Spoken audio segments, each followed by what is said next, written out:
Okey, modul yang kelima iaitulah pengakonan untuk syarikat berhad. Modul ini berada di tingkatan 5. Okey, untuk nota untuk video ni saya akan tunjukkan bagaimana catatan jurnal. Okey, catatan jurnal berdasarkan inilah keterangan dia. Okey, dia punya keterangan, kemudian dipindahkan ke ledger. Kita akan melihat pindahan ke ledger. Okey, khususnya kita akan melihat apakah format dia, equity pemilik untuk syarikat berhad. Dan yang terakhir iaitu pengiraan dividen, iaitu dividen akhir dan juga dividen interim. Kita ni lah untuk bab syarikat ni, 4 perkara yang penting untuk kita lihat bila kita nak menjawab soalan berbentuk pengiraan. Yang pertamanya ialah catatan jurnal. Kita akan melihat catatan jurnal berdasarkan keterangan dia. Catatan jurnal untuk syarikat berhad. Yang pertama ialah terbitan 0% share keutamaan dan juga share biasa. Di sini ada 2 share, jenis share, ada share keutamaan dan juga share biasa. Peratus ni dia bergantung pada soalan. Dia kadang dia bagi 10%, 8%, bergantung kepada soalan. Untuk share biasa dia tak akan bagi dalam bentuk peratus. Peratus share keutamaan ni menunjukkan dividen yang akan dibayar. Bila kita nak rekod dalam jenayah terbitan, terbitan share keutamaan dan share biasa. Yang pertamanya ialah permohonan debit, permohonan share keutamaan, kredit share keutamaan. Nilai 100, nilai 1 juta. 1 juta ni saya bagi contoh. Share keutamaan, nilai yang diterbitkan, saham yang diterbitkan 1 juta, dengan harga RM RM1 se-share. So bila kita darab, kita dapat 1 juta lah. 1 juta ni terus direkodkan debit permohonan share keutamaan, kredit share keutamaan.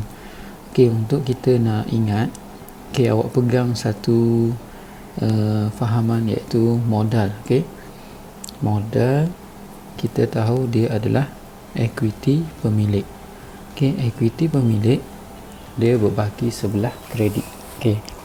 So kat situ awak dah boleh ingat lah.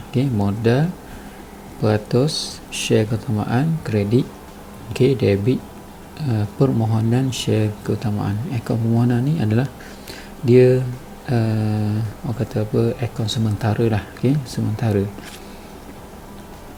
Untuk dia punya keterangan jurnalnya, merekod terbitan peratus share keutamaan.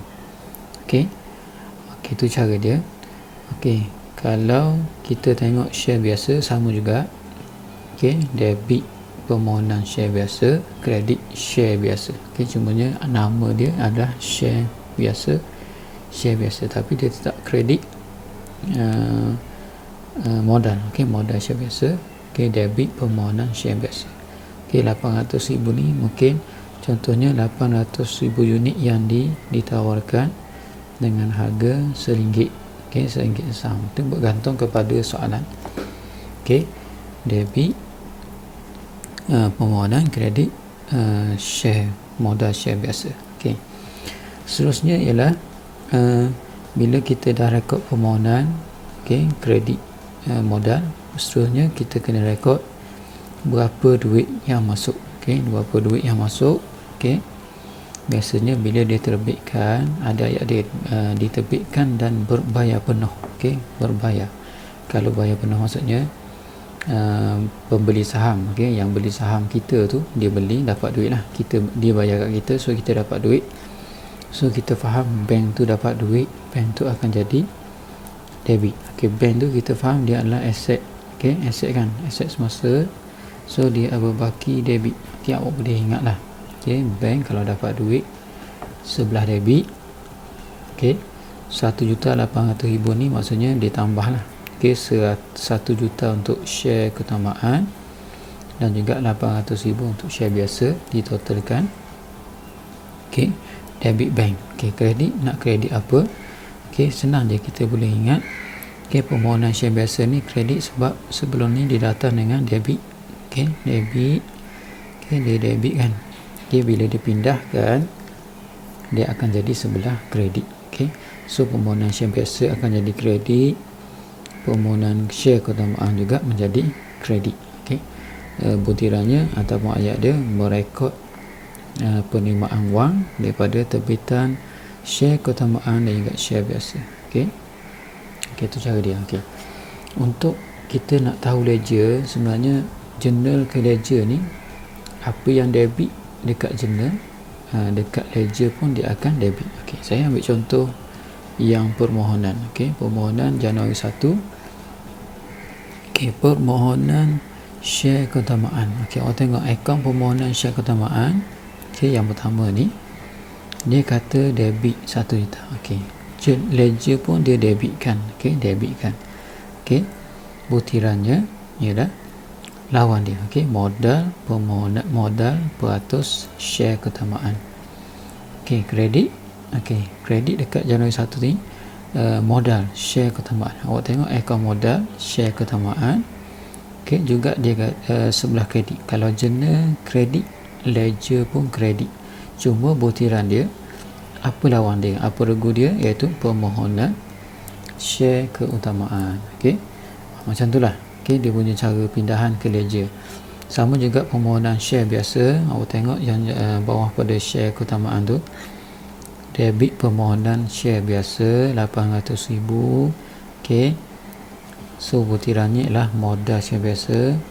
Okey, akaun modal share biasa akan jadi kredit, tapi butirannya akan jadi permohonan share biasa. Okey, itu cara dia. Okey, bank. Okey, bank sama juga. Okey, daripada journal debit, dekat ledger pun debit, iaitu permohonan share biasa, share keutamaan 1 juta, permohonan share biasa 800,000. Okey, so yang kredit dekat akaun permohonan. Okey, awak tengok akaun permohonan share keutamaan. Okey, dia ada kredit kalau dekat journal kredit. Okey, dekat ledger pun kredit. Okey, sama juga dengan permohonan share biasa. Okey, dia akan jadi kreditkan.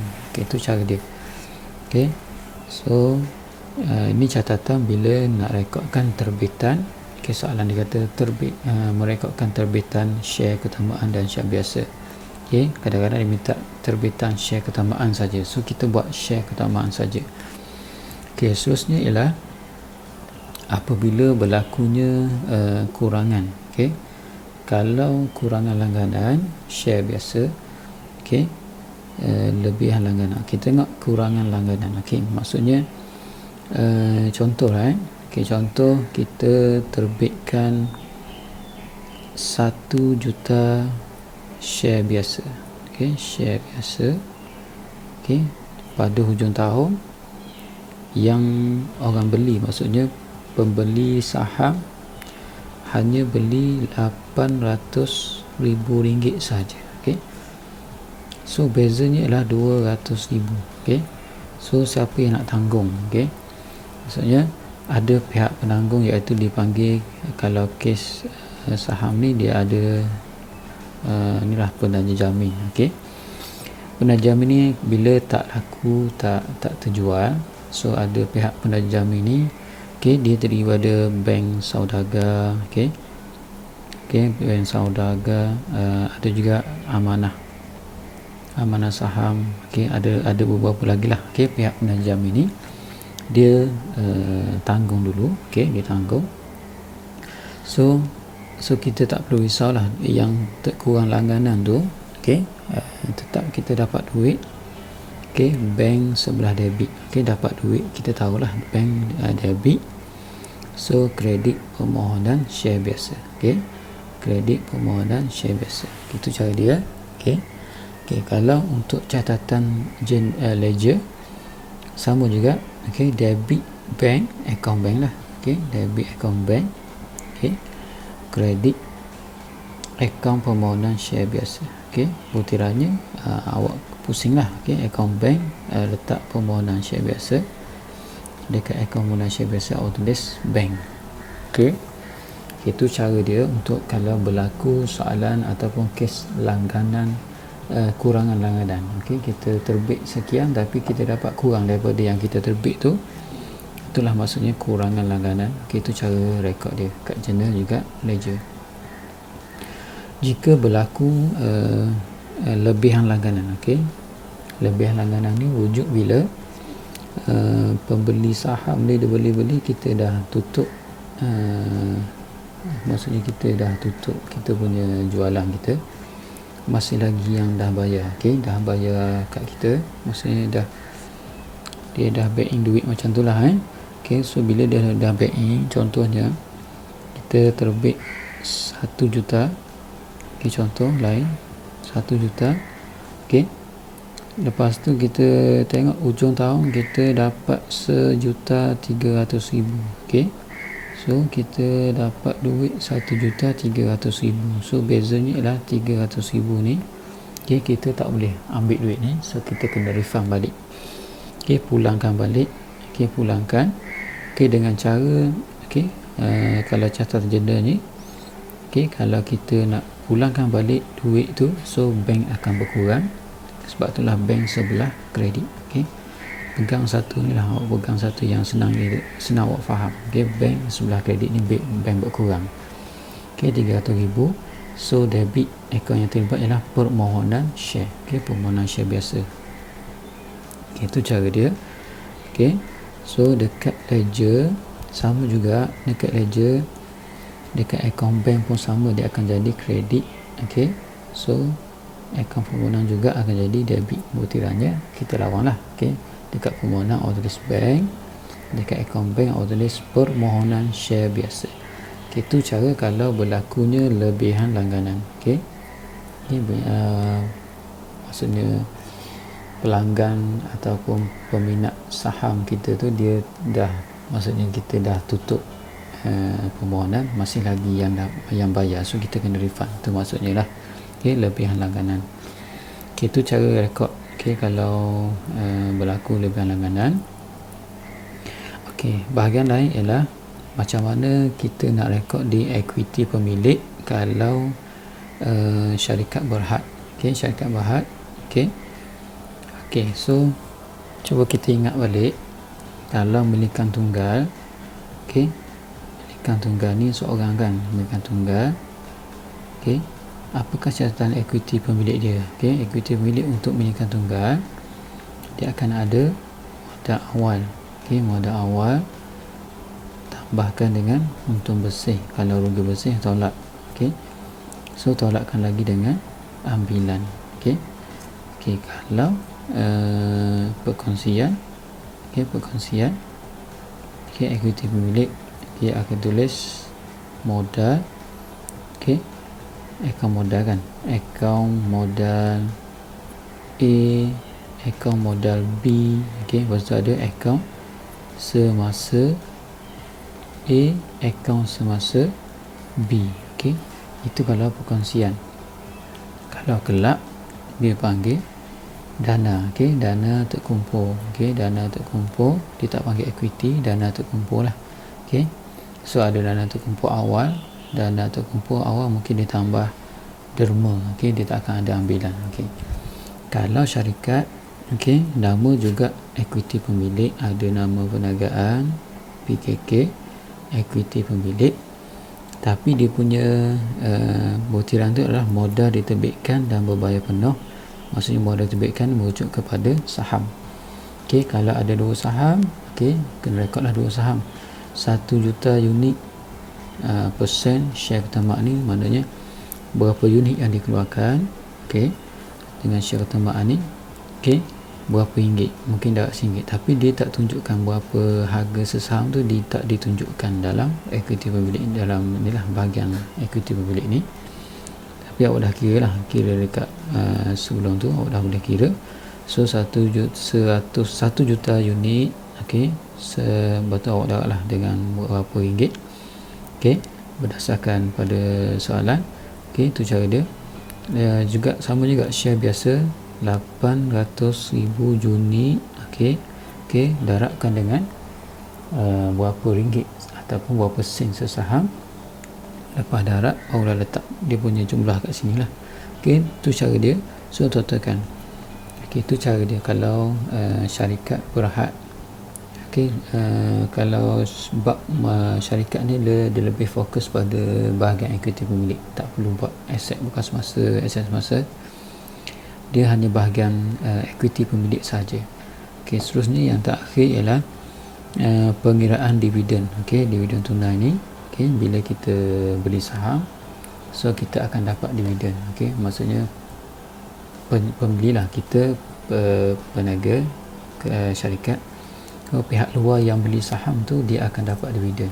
Sebab itulah tujuan dia beli saham kita ni, tujuannya antaranya untuk dapatkan dividen.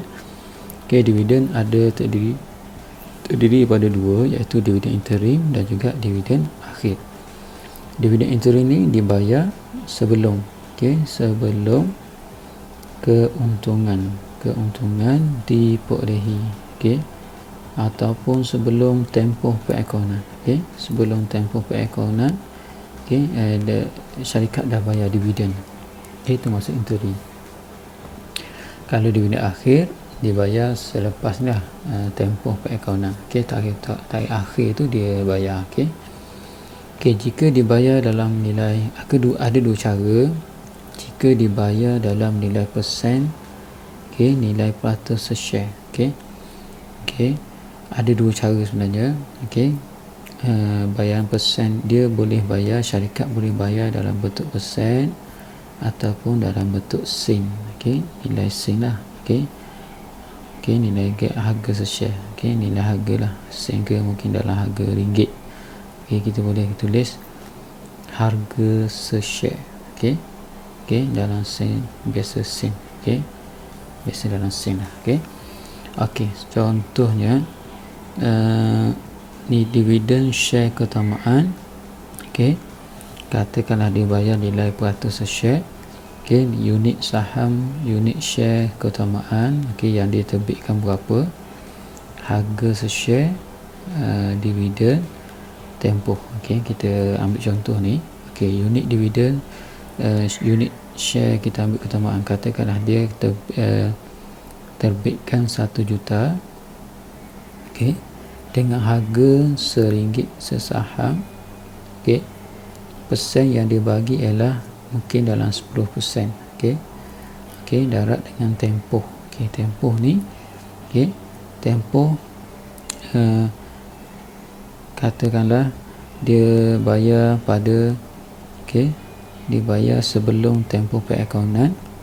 Okey, contoh 6 bulan. Okey, 6 bulan 6/12. Katakan dia bayar tarikh tutupnya 31/12. Okey, buka dia punya jualan dia buka pada 1/1. Okey, 1 bulan Januari. Okey, katakanlah dia bayar pada 30/6. Okey, dia bayar share keutamaan ni 30/6. So tempoh ni adalah 1 Januari ke 30/6 ialah 6 bulan. Okey, sebab itulah bertempoh. Okey, untuk share utama ni dia adalah bertempoh. Okey, kena hati-hatilah dengan tarikh tu. Okey, bila kita bila dah dapat dia punya, awak darab, so dapatlah nilai dia. Okey, 1 juta darab RM1, 1 juta darab dengan 10%. Okey, dapat 10,000 kan. Okey, 1 juta, okey, darab dengan 10%, 10,000, 100,000. Okey, 100,000 darab 6 bahagi 12. Okey, dapat 50,000. Okey, itu cara dia. Okey, kalau dividen keutamaan, mesti hati-hati dengan tempoh ni. Okey, tempoh ni berhati-hati dengan tarikh dia. Okey, kalau tak ada tarikh tak apa. Okey. Untuk dividen share biasa, okey, unit share biasa darab harga se-share. Okey, unit share biasa, harga se-share, dividen yang diisytiharkan. Okey, contohnya okey, 800,000 unit. Okey, harga se-share katakanlah RM1. Okey, dividen yang diisytiharkan katakanlah 3%. Okey, bergantung kepada soalan.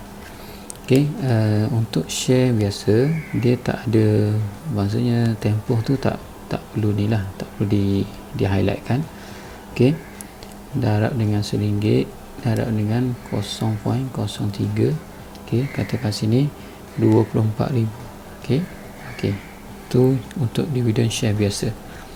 Okey, kalau bentuk dibayar dalam bentuk persen. Okey, kalau dibayar dalam bentuk sen, okey, dalam bentuk sen, okey, contoh saya ambil contoh yang sama, 800,000.